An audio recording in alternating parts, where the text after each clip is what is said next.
Here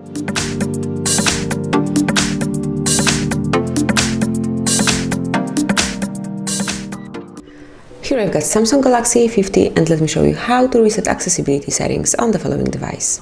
So at first you have to open list of all applications, then find and select the settings, scroll down and pick General Management, and then go to Reset. Now the third option is Reset Accessibility Settings, so simply select it. And if you truly want to perform this operation, so as you can see, your accessibility settings will be reset to their default settings. Related settings such as keyboard and font size won't be reset. Accessibility settings in downloaded apps won't be changed. Your personal data also won't be affected. But if you truly want to perform this operation, even though some accessibility settings will be reset, click on Reset Settings. And now you have to confirm it one more time because this operation cannot be undone. But if you are 100% sure that you want to do it, simply click on Reset.